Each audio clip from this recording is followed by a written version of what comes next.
Утро в имении было спокойным, почти безмятежным. Огромный двор поместья принадлежал семье, о которой в городе говорили как о клане, приближающемся к легенде. Наследник, высокомерный и уверенный в собственной безнаказанности Джонатан, вышел на террасу, лениво рассматривая телефон. Он привык к роскоши так же естественно, как к воздуху, и давно считал, что окружающий мир обязан уступать ему дорогу. В тот день по дорожке сада медленно продвигался пожилой мужчина, сутулый, с тростью, одетый в поношенное пальто. Его походка была неровной, будто каждый шаг давался ему с трудом. Он остановился, чтобы перевести дыхание, затем продолжил путь, направляясь к хозяйским воротам. Для Джонатана он показался случайным бродягой, позволившим себе слишком много свободы. Наследник не любил, когда в его идеальном мире появлялись слабые, медленные люди, напоминавшие ему о реальности, от которой его всегда оберегали. Не желая ждать,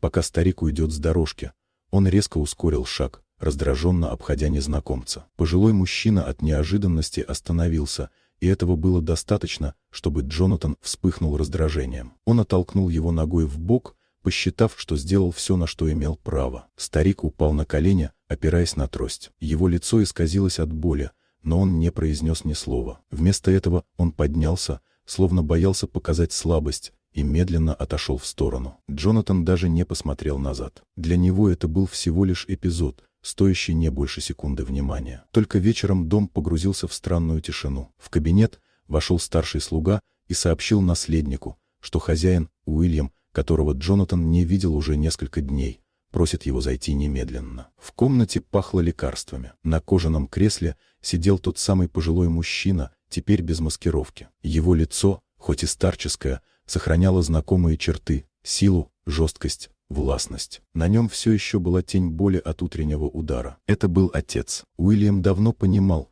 что его огромные деньги способны сломать сына, дать ему ложное чувство величия и растоптать в нем все человеческое. Он решил проверить, кем тот стал, лишив его привычных рамок. А увидел то, чего больше всего боялся: жестокость без причины, презрение к слабому, отсутствие элементарного сострадания. Джонатан стоял, не в силах отвернуться от истины, к которой его заставили подойти лицом к лицу. Тот удар, нанесенный утром, разрезал не кожу.